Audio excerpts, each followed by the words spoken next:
Welcome, Christian Metal Community Group. I am Jimmy. I'm here with Jay. We're the leadership group here, and we are with Ryan with Motivik. How are you doing, Ryan? Yeah, I'm doing great. How's it going, guys? I'm. We're doing well, man. So tell us, which state do you live in? I live in Georgia, just about 45 minutes north of Atlanta. Lived here all my life. Interesting.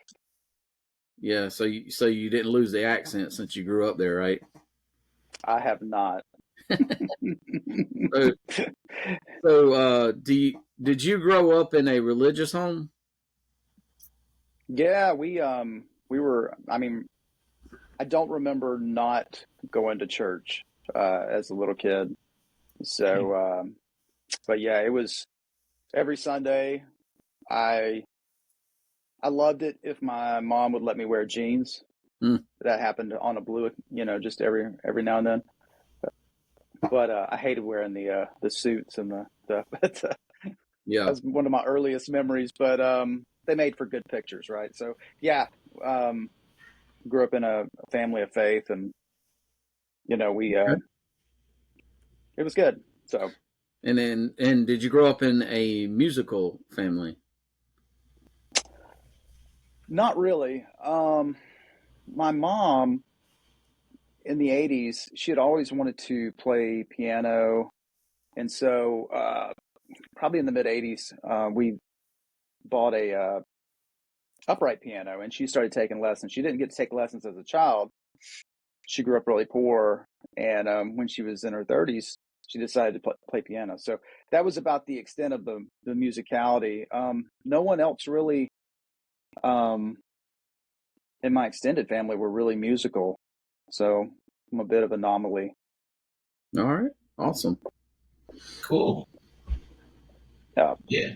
So, at what age did you start playing?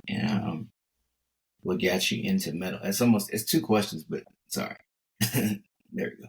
Well, like getting into music or just Yeah, like getting as into far as metal. playing instruments or singing or anything. Like, Sure. Well, like I was saying with my mom, she would teach me a few things on piano. So that was probably, I don't know, 10 or 11. mhm. And then, I had like in the 80s, as a kid, I listened to a lot of pop, um, Nice, nice. rap, um, rock. It was the 80s were a really cool melting pot of music For sure. genres and stuff, and it was really Oh cool. yeah. And so that influenced me, but I never had any inclination to, hey, I'm going to start playing music at any time during then. It wasn't until two friends of mine who also played like in band. Um, I was over at their house one day and they had an acoustic guitar and I didn't know anything about any of it. Mhm. But that was the start of like, hey, this is interesting. And then one of them said, I think we're going to start a band. And I thought, well, I want to be in the band, but I don't play anything. Um, so that began, begging my parents, I need a guitar, I need lessons. And that was around 13 or 14. Um, and that was the beginning of really the fire. Because once I started doing that, I fell in love with practicing. Um, Interesting. I had a private teacher who was a Berkeley grad. And so it was a, strict regiment throughout my teenage years of study. So I took it seriously. And, you know, um, I would come home and, rush to get my homework done. But I couldn't wait to get on the guitar. And eventually, I talked my parents into an electric guitar and an amp. And I know I drove them crazy, practicing and everything. But it progressed, so it was kind of rock and stuff, you know. I really, it was funny, around the time of the 90s starting, soon after the big arena rock kind of Yeah. was suppressed by grunge. And, but for me, I think the thing that appealed, with guitar was Eddie Van Halen. Mm. So Mhm. I was still backwards in 1984, 1986. And, with my instructor, my teacher, I was aiming towards, I didn't want to play grunge, even though there are some grunge songs I like. I wanted to be proficient, in that virtuosity.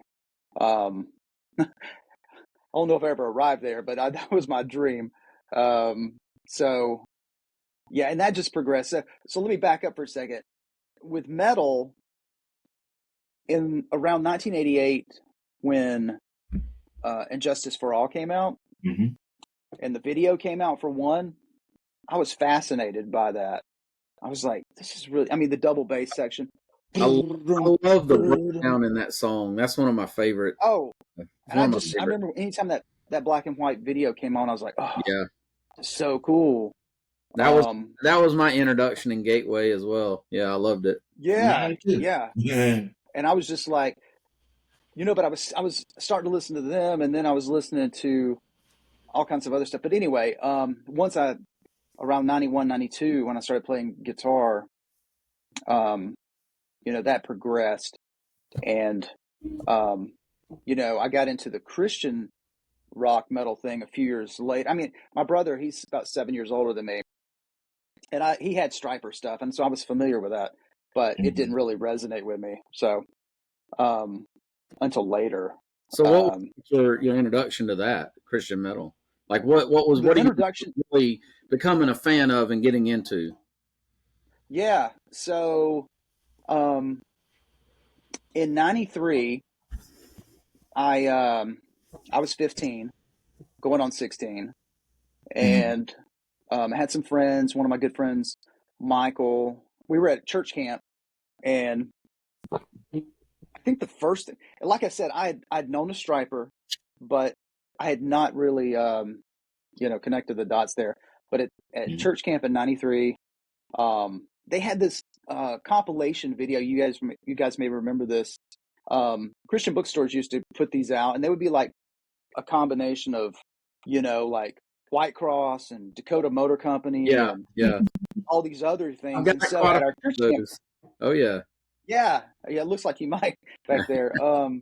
But like, I remember on this one, they had In the Kingdom, which I love that song on there. I was just like, this is really cool. Um, and then they had Dakota Motor Company, Sundancer on Mm, there. And I thought the video was really cool. It was very surfy. And I was like, so this is Christian? That's, yeah. right? So that video just seemed to play. They had a TV and they would just play it like before sessions. It would just be going, and I was just like, it's really cool. So my buddy Michael, um, his dad was into kind of White Cross and Guardian. And so I Mm-hmm. got, I think, In the Kingdom and Miracle Mile that year. I bought those and I was just like, this is awesome. I mean, I was just like Jamie Rose's voice and Tony Palacios' Oh guitar yeah. playing and Rex Carroll's playing and Scott Wenzel's voice. I was just like, this is awesome. Okay. Like, and you can stop me anytime because I'll just talk. No, that's good. So, like a couple months later, it was choir tour. And so, growing up, I was in choir tour. I was camps. I was doing all that. I was always going. And a couple of guys I'd met at that church, the youth camp, Courtney and Jason, who actually, Courtney's in Motivik with me, and Jason actually, he wrote a song this past time, and he does more of the kind of the rapcore vocal. We we became good friends. So on choir tour, like a month or two later, we were going down to Orlando to do a whole tour, and on the way down, we did this night drive because it was going to be long. And it was really driving us through the night. We were supposed to be sleeping, and neither of us could sleep. And I remember this just like it was yesterday. He pulled out a cassette because we had the cassette players, the little Walkman with the ultra bass. Boom. And he had a cassette of Scrolls of the Megaloth. Oh man. And so he That'll had change. one of those little he had one of those little Y splitters, that you could put your headphones in while he has his headphones in. And so I Yes. put my headphones on and he pushed play. And I mean, I think my eyes popped out of my head and my jaws fell down. Yeah. Because I was like, I'd never heard death metal before, not even secular or anything. I'd never heard it before. I was like, okay, wait a minute. What is this? This is death metal. So my introduction to death metal was Christian death metal. And then I had to kind of go backwards and go, oh, these other bands. But I was, of where this came from. But yeah, from there I was hooked. So in a matter of just a few months, I was totally into White Cross and Guardian, Dakota Motor Company. I love them. And then Mortification. And with that came, when we get back from this tour, I want to show you some other bands. So that was Tourniquet, it was Vengeance, it was Deliverance, it was Believer, it was Betrayal, all those Seventh Angel, all those guys. And I was just like crazy. But one cool fact on that Orlando trip, we had a free day. And they took the bus and they dropped us off at this mall. And this is one of my favorite memories. Dropped us off at this mall, and I remember we all, we're all goofy and everything, and said, let's go to Camelot Music. Remember Camelot? Yeah. So we found a Camelot Music in there, and my buddy Jason, he was like, you can find Christian metal tapes here. And I was like, really? And so he found Haven, their second album, Okay. Age of, what is it called? Age of something. Or something like that. And then I found Haunts of Violence. Yeah. Zackerman. And it was like it was the over. best thing ever. And I told Rob Wolf and Paul Graham that, like, that's why I had Rob on the first record when we covered Nice. Souls in Torment. And those were on cassette when you found those were on cassette. Yeah. So I think that's cool that you discovered, like, these bands. You talk about some of these bands like Stryper and Barren Cross and all this been around and they paved the way. But now that they've been around long enough that you discovered them through a friend's dad who was listening to them. I mean, I think that's just so cool, the history of that, Yeah, it was very cool. It was a really interesting time. I would say if the golden era of Christian metal was the mid 80s through the late 80s, in the early 90s picked up the silver age of metal. If you're talking in terms of like comic books, how the golden age of comics, the silver age of comics, the bronze age of comics. So that's how I kind of think of it. Like it was the tail end of I mean, Vengeance. When I discovered Vengeance, Roger Martinez had already just sent his letter out to everybody. Wow. I had to kind of go back to that catalog. But I was really seen in the early 2000s, late 90s to say like 95 to 2005. I was in the scene a whole lot, and that, I don't know, to me, of course, I wasn't there. I mean, I was born in 80, but I wasn't in the 80s, as far as going to see Poison or these different bands. But that period of time was really magical with the bands, and you like Project 86 and Spoken and all these bands coming out. And in my mind, I'm thinking, man, these are, check out these new bands, but no, wait a minute. They've been around for 25 years now, Yeah. That was really cool. I mean, all through the 90s, it was really fortunate, like the following year, like 94, we saw Precious Death. We saw Jesus Freaks.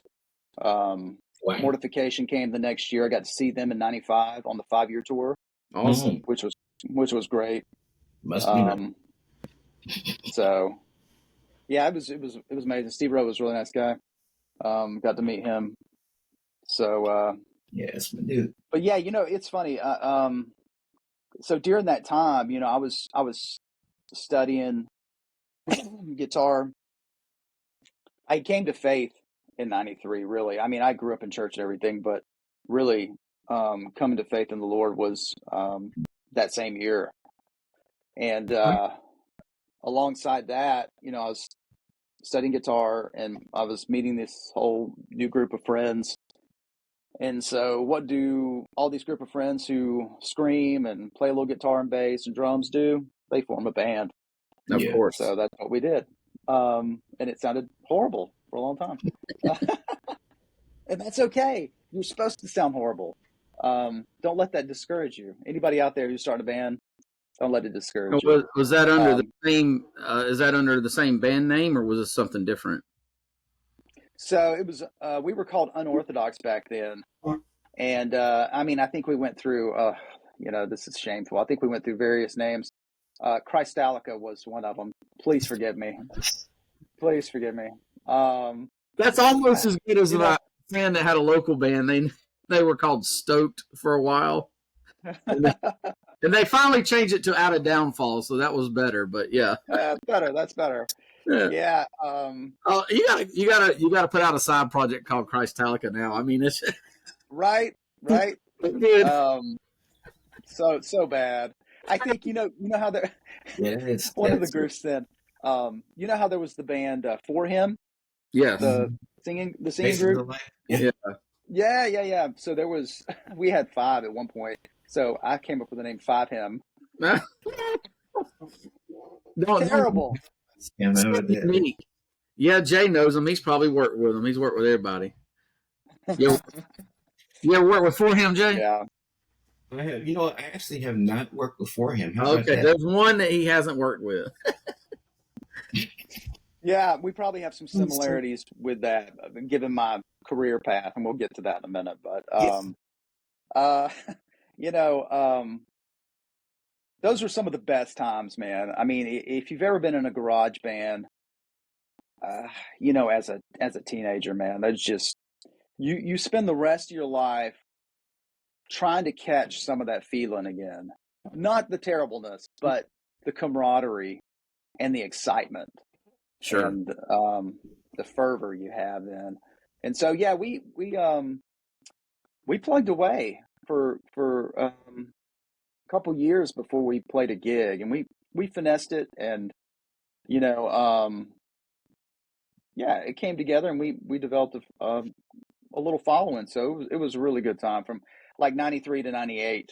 Um, and as you remember, the scene was changing drastically during that time period. I mean, I think, you were coming out of the Barren Cross and all that stuff, into early 90s thrash and progressive. And then that pivoted to more of the tooth and nail stuff where, spirit-filled hardcore, Mhm.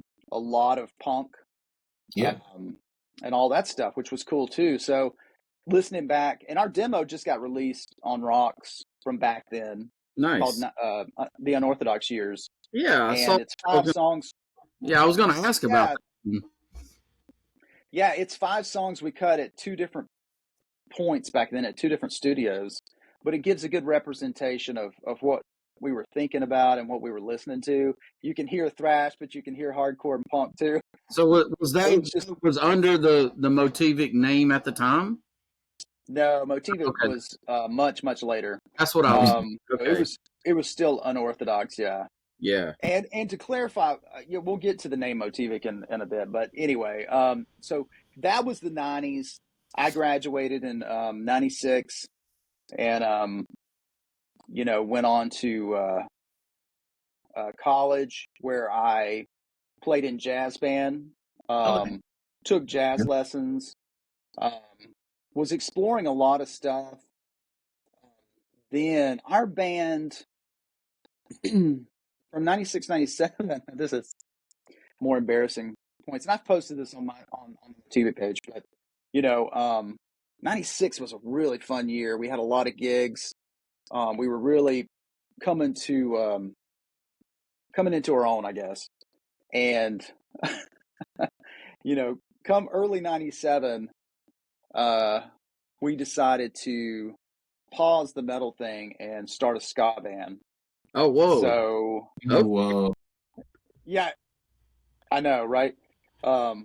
Right now, me saying that, I just lost all my fans. They're like, No, I'm done. oh man. Uh, All right, so you gotta tell us a little bit of history of the ska band now. Did y'all have like a yeah. big influence, or was it just something you created on your own? So, in 96, Supertones dropped, Yeah, 95, 96. Then Five Iron. I just crazy. And went and saw, then I just saw Five you Iron a had couple weeks ago in Atlanta. So good. It was a Oh, great did show. you go see them? Yeah, I saw they were coming. Yeah. I saw them twice in '97 in Yeah. Atlanta. I've Yeah, it probably was seen fun. them 5 or 6 times. So there was a band that Oh, opened. Billy Powers was. You know who Billy Powers is? He was in I know the name. Blenderhead. Okay, yeah, yeah. New band, and they were opening. I had no idea who it was at first. I was like, Yeah, wow. that's cool. So Yeah, what? with and actually just with the Five Iron thing, years later, we opened for them Oh, at the cool. Nutter Center in Ohio, and Nice. another band I was in. So anyway, but back to the ska band. Bionic Seven was the name, and I think we did it because we had played so many metal gigs, and we'd been to so many ska shows, and just how fun they were. They weren't like pit Yeah, kind of stuff. They were just fun and stupid dancing. And I think we just decided like let's just let's do this. Let's follow the trend. I think So ska we had a some of the funniest, some of the best band names. oh yeah. One I And we had remember. all Brad. You remember Frito Boat? They were on like You a know, Betty Rocket Records. I Yeah, don't I remember do them. remember No. Betty Rocket Records, but I've I don't got remember. them on a compilation, and I'm like, what kind of Oh, name okay. is Frito Boat? Anyways, That's pretty funny. Yeah. Yeah, it's like a lot of bands back then, like Squad 50 or Value Pack, and those were oh all man, interesting The names. But Rock Boy, Squad. Last of the Rock. yeah, Class, yeah, yeah, that's right. That's right. yeah. So our brass section, it was unorthodox, except we got like three or four of our other friends who played like trumpet, Mhm. saxophone, tuba, Yeah. French horn, and you know, it was fun, man. We played a couple gigs, and I've got some video footage of it. Wow. I can't ever leave my studio. It's Ah, on that hard drive. Uh, we're but gonna no, find out it was where a you live, and we're blast. gonna get But that. but after a couple gigs, we returned back to unorthodox, and we finished up in '98 when our bass player got married, and you know, and that's really when you know things just kind of in the metal world for me pivoted to me thinking, well, I really kind of want to become more well-rounded. And I'd done private lessons, so I was picking up gigs, and that's when I eventually pivoted in my education. I was doing business, and then I eventually finished in music and business. And towards the late '90s, early 2000s, and stop me if I'm rushing ahead. You're But good. just I started thinking about how can I make music work for me? How can I, what can I do um, Mhm. to make a living, right? And so I really, when we cut our first demos, I really fell in love with the studio. I was like, this is awesome. Um, and to backtrack even further, my dad, he worked in Saudi Arabia for about 6 months when I was a little kid, and he came back with this boombox with a microphone. And I remember sitting there for hours recording on it, thinking, this is the coolest thing, until they bought me my own and I could just sit there and record. And I thought that was just the most amazing thing. So, um, fast forward to the late '90s, doing the college thing, the jazz band thing. I was also picking up gigs with like CCM bands and doing prison ministry, playing for various prisons, which was great. And um, but yeah, I started thinking about being a studio player. Like I wanted to be able to cover it all. Um, but that gets us up to about the late '90s. Nice. And I can keep going, but if No, you had a Jay, okay, what you got? Yo, so as far as the band is concerned, hmm what all do you do, and who does what? sure. Like in present day, Yes. yeah, okay. Um, the, so see how I want to do this. We can go back and talk about because there's a whole deconstruction period. Okay. but preceding that, there was 10 years of full-time ministry as well. Mm-hmm. So I can jump ahead and give you the rundown on the band real quick. So in 2019, I started writing metal again. I mean, I had always kind of, was playing, Right. but I was doing more vocational things. Like you play a gig, you learn Brown Eyed Girl and sailing and all these things, and your mind's on all, in church music too. So, Yeah. but anyway, now I play all the guitars. I write everything, pretty much 95% of it. Play bass. I play piano. I play organ. Play Yeah. mandolin. Pretty much if it has strings, I'll figure it out. The only things I don't play are like woodwinds and brass, those kind of things. But really, what I tell folks, they're like, well, how do you do all that? I mean, when you have a solid musical foundation in whatever primary instrument you're focused on, that translates if you let it. Um, and and with music, I'm not interested. If I'm writing a song, I want to write what's right for the song. So if I hear in my head like there's this banjo line, I don't have to go out and learn the whole catalog of banjo music. What I have to do is just play the line that I hear in my head. So that's how I approach it. Um, it's very much a Tommy Tedesco kind of approach. He was part of the Wrecking Crew back in the 60s, playing a lot of Motown, a lot of Yeah. popular music back then, and he was fantastic. But that's what his approach was. Like, well, what's necessary? Well, it's just interesting. But yeah, and I mixed the first record and produced it. It was a COVID record. I was working from home. It started out as I just want to get this done. I don't know what I'm going to do with it. But it turned into what it turned into. And, Courtney and I, we had not really spoken much in almost a decade. Oh, wow. At the point when we reconnected, which was, totally a blessing from God, to get us reconnected. And Now, so with Jason too. So local to you? Is he local to Courtney? you? Yeah. Yeah, he just lives down the Okay. road. Yeah, Oh, we all grew up around here. Yeah. okay. Yeah. Gotcha. The second record, Renouncement, the drummer, Alex, he is our session drummer, and he lives in Portugal. Oh, wow. And he's fantastic. How Yeah. did you get connected with him? Actually, through Fiverr. So I was looking through drummers on there and just listening to samples. And, I listened to his stuff and I was like, man, this guy's got the feel I'm looking for, the precision and the sounds. And so the first record, I don't make any qualms about it. I programmed, all the drums for that.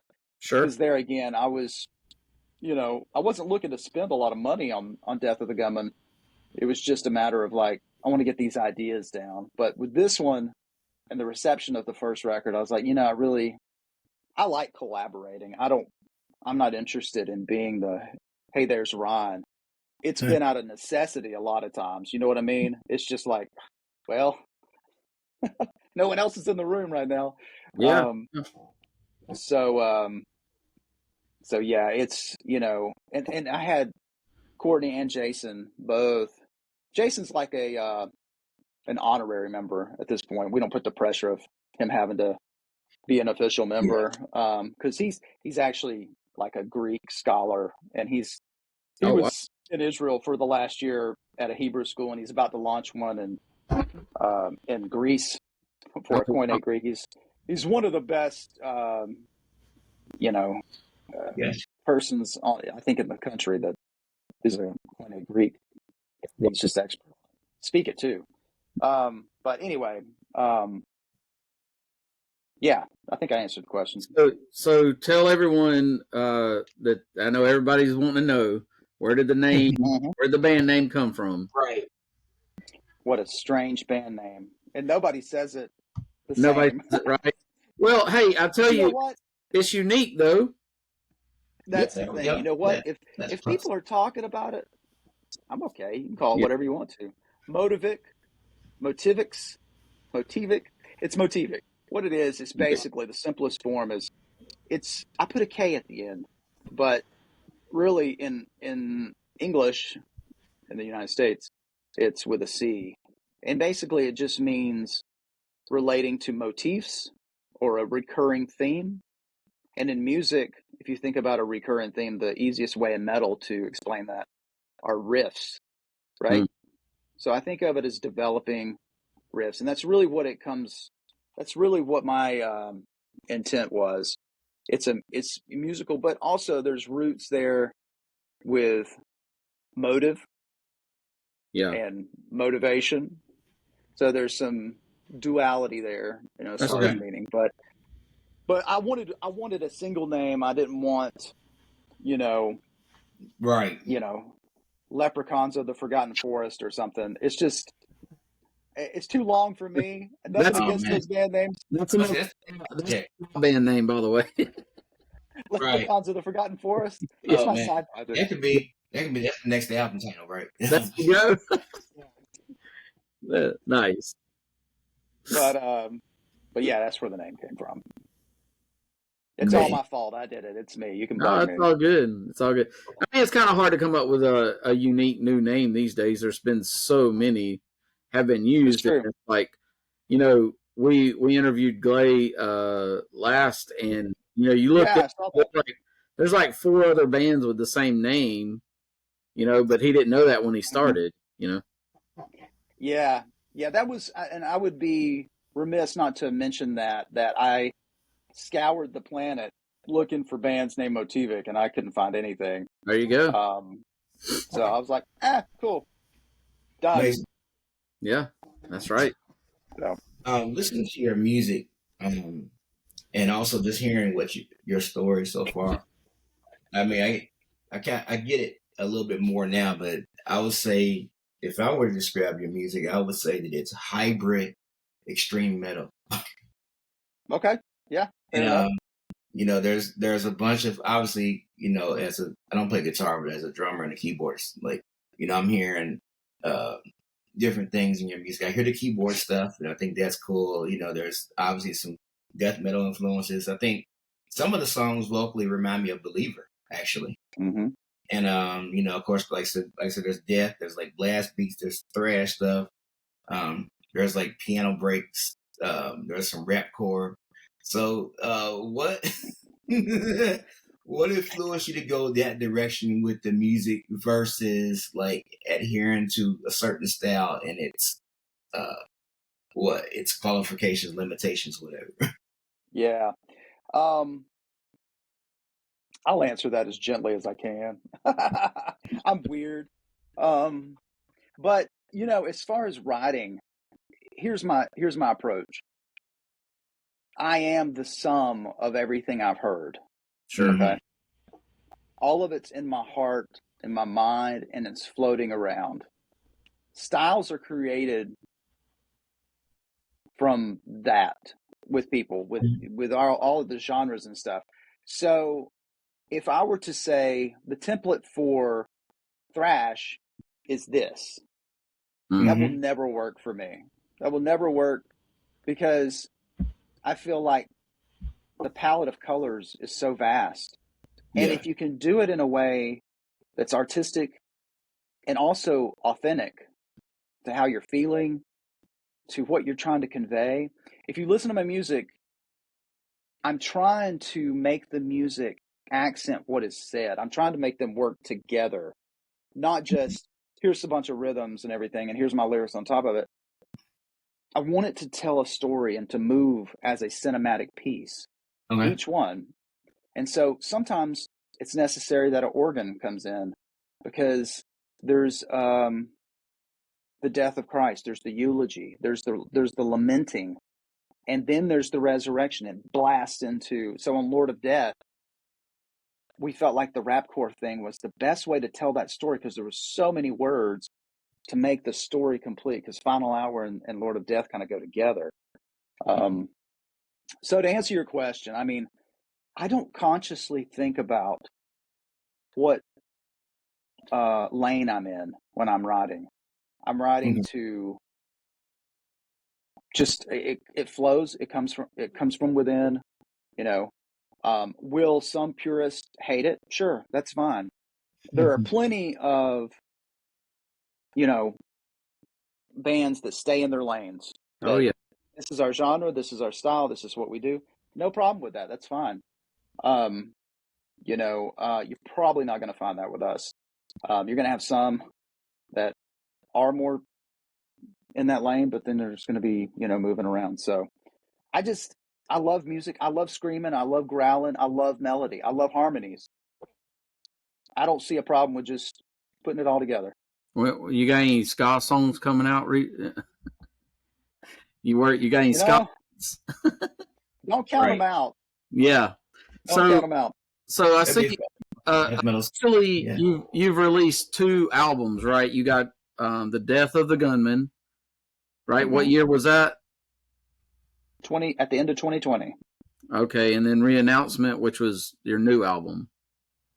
Renouncement launched July 1st of this year. Yeah, Cool. brand new. Yeah. That's awesome. And in the gap there, I played all lead guitars on Ritual Servant, Albus Mendacium. Nice. So played that, and then we also played me, Chaz, Bond, and Andre did the Vultures Gathering record as well. Cool. Oh, that's right. Yeah. So Yeah. on Death of a Gunman, tell us just a little bit of detail about the song "The Past of Tomorrow." I want to know, how that song come together and what's it about. Sure. So that was actually the first one I wrote, and I coming back to like heavier music. I wrote that in January of 2019, and I had a friend that was, regardless of what I said to encourage him to explore, like he was miserable in his job, miserable in his life, blah blah blah blah. All of the things I would offer and encourage was met with resistance and pessimism and negativity, and I can't do that. So from that stemmed this idea of remaining in the past and regret and not moving forward. And so that was really the inspiration there for that song. Nice. And then off the new album, tell us a little bit about the Break the Walls and what it was like working with Jason Wisdom. Sure. So Jason, we had lunch, or it was around 2021. He and Courtney are good friends, and they actually work together. Oh, okay. And so we're all in the same neck of the woods here. And of course, I think the first time I saw BTA was in 2005. And that was really cool. But super great guy. And when I shot him a note and said, hey, I've written this metalcore breakdown section in the middle of a pop rock metal tune that's very catchy. Hey, are you interested in doing it? Because I had you in mind. And he was like, absolutely. So he sent it back to me, honestly, like a few days later. And I was like, oh, yeah. It was exactly what I was envisioning. Yeah. Just great. That's good, man. That song, if you listen to the record from start to finish, it's very thrashy, dethroned, renouncement, of course. And then it transitions into that section. Because I like albums that break apart like a little bit and give you a break. And then, and so that song, almost, I think I could say this about most of them. I was like, almost didn't include it because I had that melody in my head probably for 3 or 4 years for that chorus. Oh, wow. And I was like, did I even write that? Or is that something I'm singing from something else? You ever have that feeling? I'm like, yeah. And yeah, I'll tell you, I finally figured out a little bit of where it's influenced from, and maybe the 50,000 members on here will hear it now. Yes. But do you remember the Ken Tamplin shout song, "Winners or Losers"? Oh yeah. In God's eyes, winners or losers, we're all the same. You break the walls. So it's a little bit influenced, except it's a major. Yeah. That chorus is major from Shout, and it varies. But I listened back. I was like, that's the closest I can think of where I got that melody. But it's different enough where most people wouldn't hear it. But anyway, Hopefully they'll sing that live at Immortal Fest. I'm looking forward to that. Right. I was just about to oh, talk I about love that. that song. Honestly, that's my big. If I could see any band, it would be Shout. I haven't seen them. I went to the first Immortal Fest, so I've seen Fear Not, White Cross, Barren Cross. I haven't seen Triton, which would be cool to see Triton too.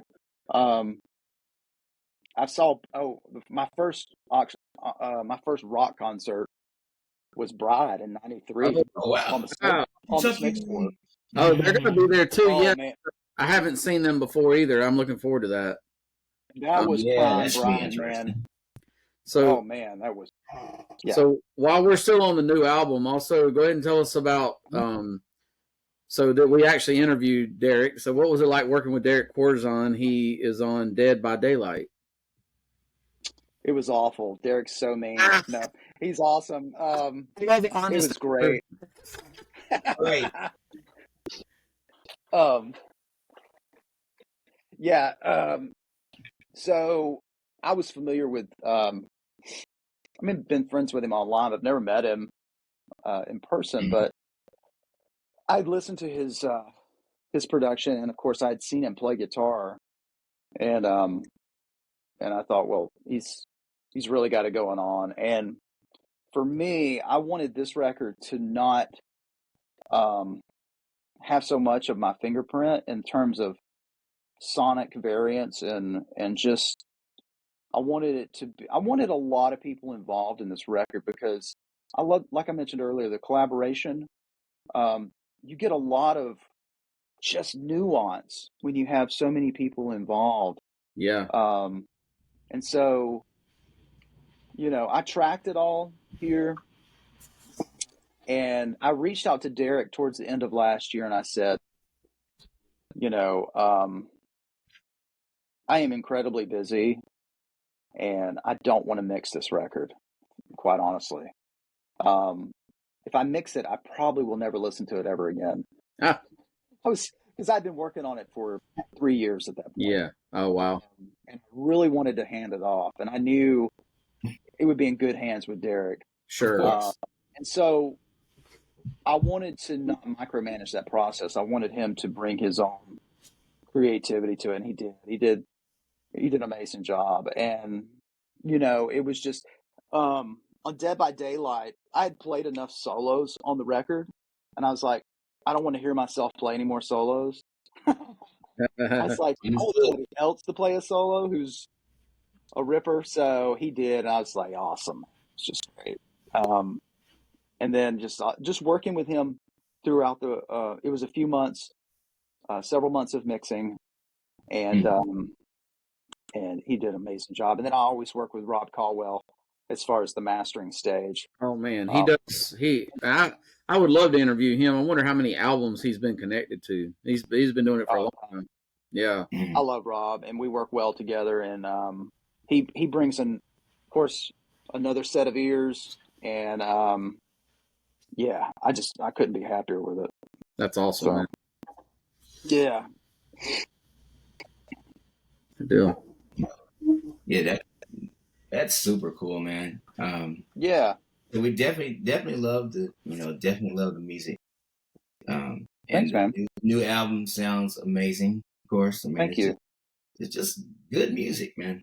Yeah. Okay. Thank you. I'm gonna deviate for a second from like just music, and I want to talk about Wars Elks and Janet Reno. Oh yeah. So one of my earliest, alongside loving to record, is I loved growing up, being the youngest child, being the youngest grandchild on all sides. Youngest children tend to lean towards comedic relief, right? Oh yeah. And I think somewhere just something went wrong, and I just became, silly and crazy. I don't know. I can't remember not being so entertaining, class clown stuff. one of my earliest things I wanted to be was a stand-up comedian. That was one of the first things I really wanted to be before music. So I leaned toward the random humor. I remember answering questions in high school, like freshman high school. The teacher would be like, who, did this in history? And I'd raise my hand and, yeah, Ryan, Papa Smurf, or Janet Reno. And then eventually it became like the teacher was like, I'm not calling on you, Ryan. It's just always something. It's just always something silly. So I think, I just, it's so random. I think I've had several people reach out like, what do you mean by that? Like, I don't mean anything. I mean, there's no meaning to it. It's just silliness. So yeah, that's all. It makes us laugh, makes me laugh. And then it just makes other folks look at me like, I don't know what's wrong with him, but something's wrong with him. Have you ever petted an elk before? Well, Did I? I don't know if I ever have. Not an elk, a deer okay. from the petting zoo. Fair I enough. think the elk are much bigger. So, Probably. Awesome. I don't know how we're doing on time. How are we doing on time? Oh, we're good. About out? Oh, okay. Yeah. There was a whole section, I skipped from the late 90s through, up to the band. But just to kind of recap, like what I've been involved in, I definitely, after college, I got married, like on last semester of college, to my high school sweetheart. We've been married. It's awesome. It'll be 23 years in like a week. Oh, wow. Like next week. And so, thank you. We first went together in 1994, so about 30 years. So, God's good. He knew early I needed help.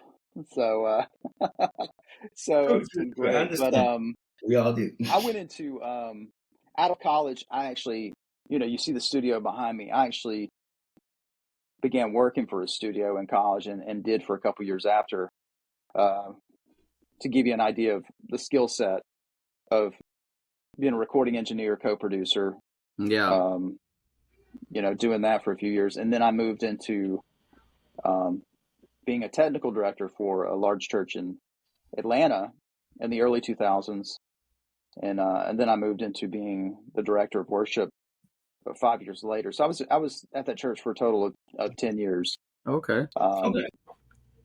And serving in ministry and everything. But it was during the later part of that where, privately I was really beginning to deal with doubts. And, a lot of those questions, I guess, never delved into. Problem of evil and, why this, why that, what, all these things. And, when I resigned and I moved into, I work in higher education now, which I love. And I loved my time in ministry, but I mean, internally, I was just in conflict. But I would say I definitely deconstructed for a number of years. And not to the point, it was kind of interesting because I was still talking to God, even though I was like, I'm not sure you're there or you exist. But it was a matter of just forgetting your first love and forgetting all the evidences that God does give you. I know I'm kind of summarizing that pretty tightly, but there's a lot. That's a good. A lot in there. But eventually, came back to faith in a strong way, by God's grace. So what was it for you whenever you're going through that really brought you back and you're like, okay, this makes sense now? The truth is when I began writing again, because I thought I was going to just write with neutrality, but as you discover in life, nothing really is neutral. Neutral, yeah. There's intent, there's things behind the scenes. So It was a little before that. It was, like I said, it was a progression of like getting out of ministry and closing out the noise and having some time to just be in the valley where it seemed like God was silent, but he was teaching through silence. Sure. And the moment I started, the moment I started making the decision to make metal again, this is just interesting. Because is metal Christian? Is metal a Christian band? I'm kidding. But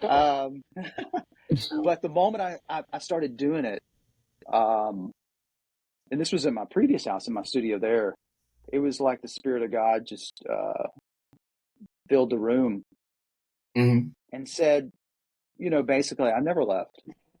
Right. You've gone through what you've had to go through, and that was your decision, and I allowed it, and here we are, and I've provided the evidence, that I've deemed, and it's your choice to believe or not, and I believe, because of a number of things, and I just think God gives us enough. He gives us enough. He doesn't give us everything we want, as far as all knowledge and all those things, and he even talks about it. But that's where faith is. And, it's through faith that we see God. It's through faith that you experience God. And that's where the change happens. I started I believe because Petra told me to. So I was like, I got that as well. John Schlitt, he sat me down one day and said, "You're going to believe." And I said, "Yes, sir." Yes, sir. Is Petra a Christian band? Yeah. No, I'm sorry. they only. I'm sorry to all the 50,000 people out there. I'm just joking. You don't have to. They only hire Christian truck drivers for the tours, though. Oh man, That's all I want. That's funny, dude. I mean, that's that actually leads into the question I had, and that was how important is it for you, as far as being maybe labeled a Christian band or being a Christian, and also just for others who may like be really gung ho about that label or may want to shy away from it. Yeah. It seems to be a heavily talked about topic, doesn't it? It does. For me, I don't shy away from the fact that I'm a person of faith. That most of my songs, in some way or another, are about Christ, our position on this planet, situational things like the Path of Tomorrow. I mean, you wouldn't know that that's a Christian song. I don't know, but if you ask me what it's about, I can tell you, like, it was definitely influenced by my Christian worldview. I think a lot of times, maybe people aren't willing to really investigate and ask questions, and also show a lot of grace, because in the world, like when we're making music, I can tell you, just for me, when I'm creating music, like I said, God speaks to me the most when I'm making metal music. So for me, I'm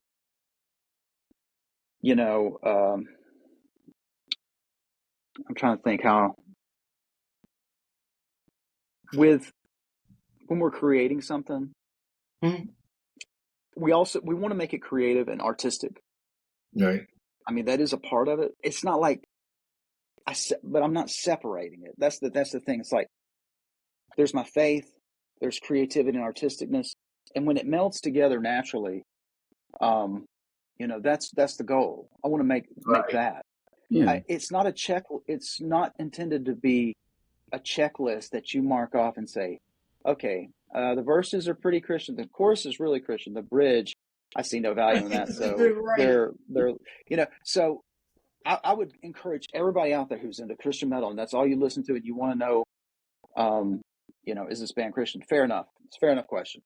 But also show a bit of grace and understanding, and maybe reach out to the band privately. Don't blast them There you publicly. Go. This is a hard thing. I'll tell you this.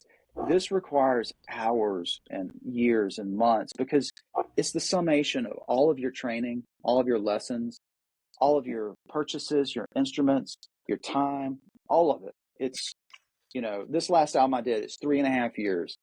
And if you hate it, it's fine. It's not that. It's a matter of just understand that it takes a long time to do these things. Yeah. And there's more a lot of times under the surface that we would be a better community if we demonstrated some of these kind of qualities and temperament, And grace. to really say, and grace. Yeah, absolutely. Did Under Oath or did they fall away? Yeah, I guess. I think so. I mean, but I don't see a lot of value in publicly flogging them. Because as with me, people can come back to faith. Sometimes it just takes a second. Yeah. It's something in their life. Well, and I think when you're writing lyrics, you're that's part of living life. You don't really have a work-life balance. You have harmony, and if you're reading the Word and you're living the way a Christian does, that's just an overflow. That's just part of who you are. It doesn't matter if you're at work, you're at school, you're writing music, whatever. Mm-hmm. It's just who you are, right? Right. Exactly. And so, I mean, I have friends of all persuasions of faith, non-faith. There's conversations that, we all benefit from each other. Yeah. Understanding where people come from and their different worldviews, and, demonstrating more of what, Jesus did, and meeting people where they are and loving people. That's more valuable than a checklist. For sure. Because Christ is, through the power of the Holy Spirit, he's the one who draws people to himself. It's not my job to save anybody. Right. Because I can't. None of us can. But it's our job to love people, to show truth, but to look. You don't always have an amp cranked up to 11.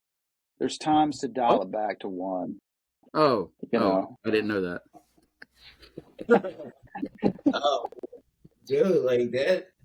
All that just reminds me of so much. First and foremost, you spoke about like just how some people can't come back. You came back. I think there was a huge example of that with Gary Lanier and what he talked about. Mm-hmm. Oh yeah, and there's a whole Gary Lanier. There's a whole Gary Lanier part of this. Yeah. And I got to meet Gary for the first time this past Saturday. That meant so much because he was a huge influence, both vocally and guitar wise, and I told him that. And I don't put this on Gary. This is my fault. But when he wrote his book around 2006. Infidel Manifesto. That's what it was. Yeah, I still have the copy. I read it. I was shocked, and I was like, how can somebody, who had such strong faith fall away from the faith? But I'll say this, that was just one instance. There was stuff that predated his book in my life, things that I was, back to where the 2004 tsunami took place that rattled my heart. Mm-hmm. I was like, wow. No. So anyway, but yeah, so Gary coming back to the faith and what he shared Saturday night, Jay, you heard when he was basically giving a mini sermon, just crazy. It was just crazy to me because it's so funny. God brings things full circle sometimes. And it was just a special time, special moment. Oh yeah, absolutely.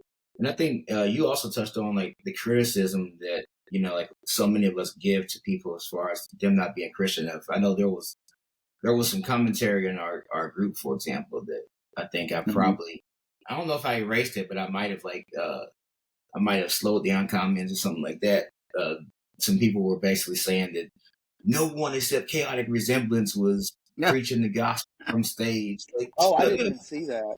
I didn't even at see the that. Portal Fest, and it's like, obviously Gary, but there were others too. And it's interesting that we have such, and I'm saying we as just Christians, I've been guilty of it at some point.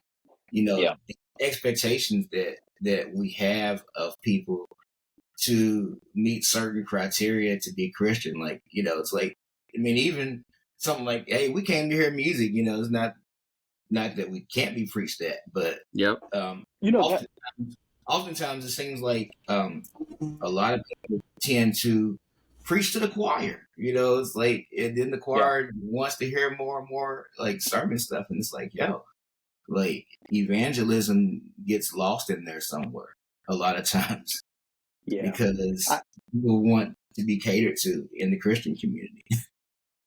Yeah, and that's more of a self issue, isn't it? Oh, absolutely. Absolutely. And I don't fault people for wanting to hear more of the word and everything. I mean, that's great. I remember this argument going way back. Like, yeah, we saw in 1993 this band, and you know what? They only preached 2 minutes. They should have preached 5, or whatever it is. And we become very strict like that. We become very Pharisaic, if you will, and those kind of things. And I get it. I mean, but what people must understand, and I think we say it and we don't mean it. I think we say it and we don't believe it. Is that we are all fallible humans, and on our best days we make some of our dumbest decisions. Yeah, man. So my pastor always used to say that, and it's true. I mean, but show grace. So much grace is shown to us, right? I mean, we do stupid stuff, think stupid stuff, say stupid stuff all the time. We don't say what we should sometimes, and we mess up. Bands are the same way. We're all the same.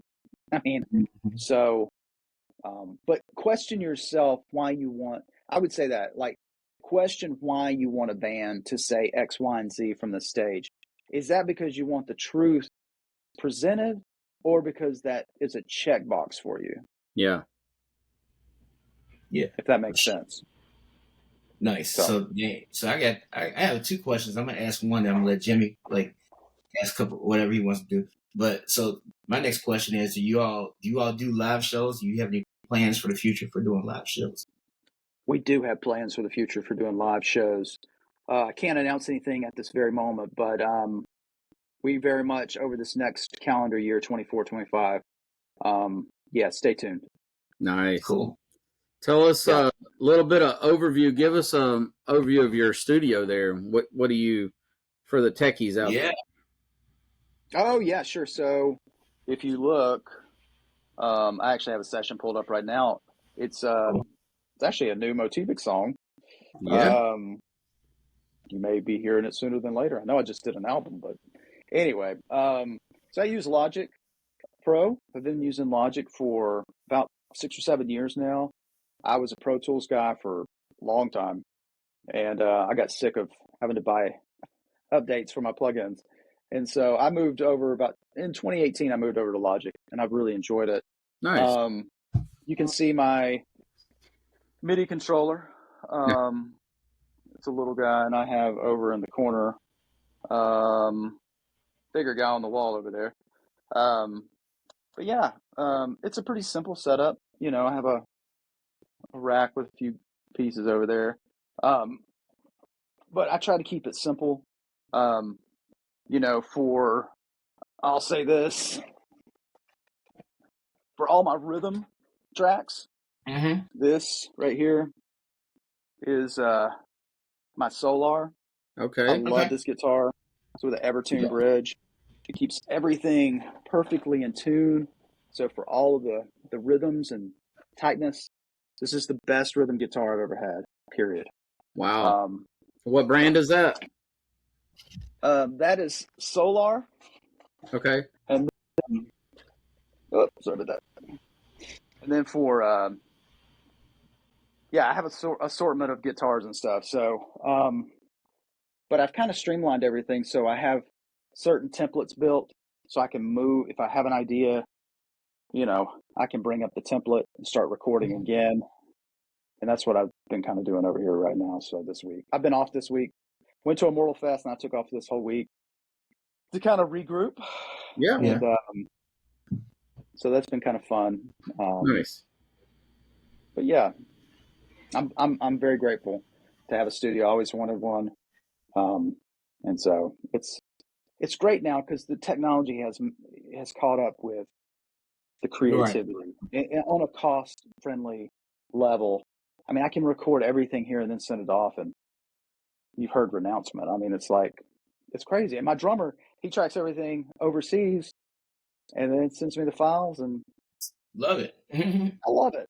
That's In 2024, there's a lot of good. I know we like to go back and have nostalgia and everything. There's a lot of good stuff in the past, but man, recording, we are leaps and bounds from where we were 30 years ago. Oh, absolutely. I love it, man. Do you do session work? I used to do a lot of session work. Anything from country to rock to Christian, CCM, worship. I did a lot of worship music. So played on records, went out on the road in the mid 2000s to late 2000s. I was doing a lot of like pickups with worship leaders, going out for retreats, camps, see, that's exactly conferences. Yeah, give some of the names of people you've worked with that people might know. As far as your portfolio. Well, there's two sides. During my technical director, ministry at the church, it was pretty cool. I got to mix. I did a lot of mixing front of house. So I mixed for Vicky Beaching, for Family Force 5. Oh, cool. For, let's see, Travis Cottrell, Clay Cross, Aaron Schust, wow, Jaron Davis, Michael Card, a number of people, because we would host festivals and I would mix front of house. Okay. And when I did Family Force 5, man, it was early. They had just done Country Gentleman, the video. And so we played that before they started their set, but they were always good, man. They were tight. It was fun. From your general area, aren't they? Yeah, they are. Georgia has a lot of Christian music. Yeah, I know Theocracy from Augusta. It's funny. Theocracy, I could go visit them, and they're just down the road, 40 minutes. Yeah. Okay. But I have to drive to Ohio to see them live. So I saw them about a year ago in Atlanta. It was basically a warm-up show before they went to tour Europe, which is where they're big at. I know. I remember them. I couldn't make it to that show, but yeah, I remember them coming and doing that. But yeah, that mixing, I did a lot of that. Worship leaders, not super well known. There was a gentleman named Chris Orr. There's a gentleman named Matt Papa, who does a lot of worship. That he played with Chris Orr, and we all played together various times. And Matt, he's still doing a lot of worship. You should look him up, Matt Papa. He's great. Jay Gullidge was a person I played with a lot. He passed away some years ago now. But I'm trying to think. Some of the country acts, I played with a young lady. She was an up and coming.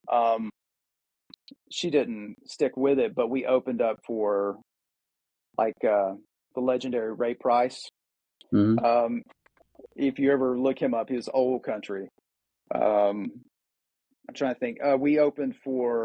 With Jake, we opened for Michael Tate in Myrtle Beach, which was fun. Super great guy. This was when Michael had his first solo record. Okay. Tate. Yeah. I think that was his first one. I love that record. It's one of my favorite records. It's a nice little rock record for sure. It is. It's really good. And man, he pulled it off live. And that was before he went to Audio. Who's he with now? Audio Adrenaline, yeah, audio, yeah. The News Boys. I'm the same. I'm sorry, yeah. They News are Boys. the same, pretty much. News Boys. So, but yeah, I've had opportunities just to, a lot of the stuff I've worked on have been regional acts or regional projects, and it's just been, it was such a great thing to cut your teeth on. Yeah. To, coming in thinking, you're a hot shot guitarist, and then being told, I don't like your tone and your note selection's bad. Oh It's one man. of the best things you can be told, because then you're like, wait, am I playing because I want to hear myself, or am I playing to fit the song?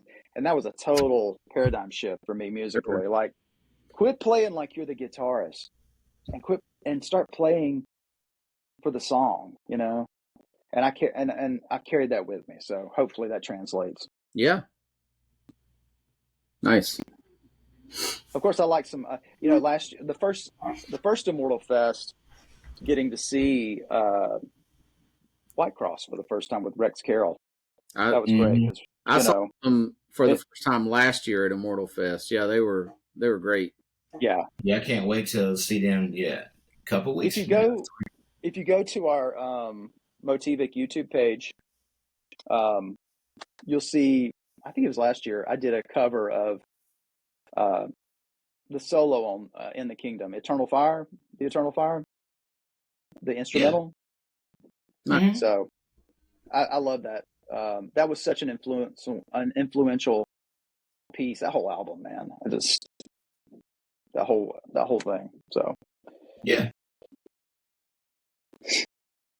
That's good. All right, so I guess I'll ask this question real quick, and that is like one of my favorite questions to ask. Like, this is the general question: what is your favorite thing about being a Christian?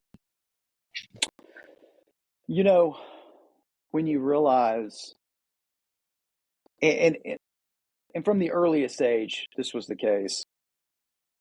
The big question in life is God. There's all these other things. There's all these other things that am I going to be a basketball player? Who am I going to marry? Blah, blah, blah, blah, blah. Right.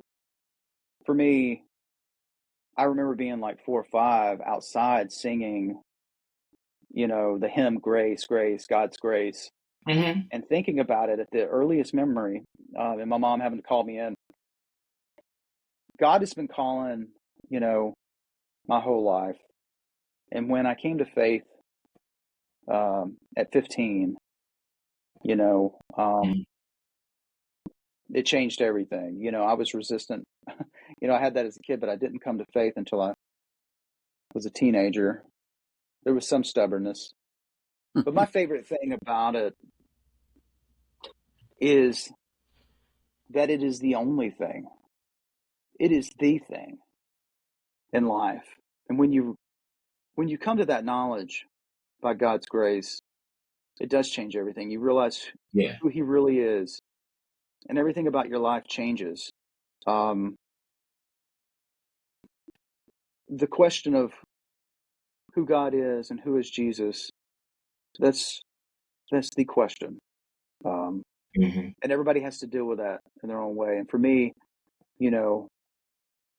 I believe, and it changed my life, and it changes my life daily. Yeah. And it can change anybody. So that's awesome, man. So it's super amazing. Yes. Yes. What can the Christian metal community do for Motivik? How can we help you, support you? Oh, I appreciate that question. Mm-hmm. Just like with all the other bands, like Testimony of Apocalypse and Shamash and some of the newer bands, if you like it, share it, listen to it. If you like to buy it, then buy it. If you like to stream it, stream it. But let metal continue. If we just, and look, I'm guilty. If we just hang on to nostalgia and the past, the present dies, the future dies. Let's support new bands. Let's champion new bands. Bands like Brutality. These young guys out there touring and playing. go see them, champion them. So many. But we appreciate all our fans, and for encouraging emails and messages. I really appreciate it. We appreciate it.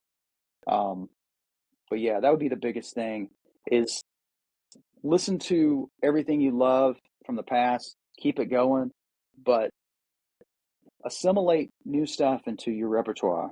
Yeah. Yes. Listen to new Yes.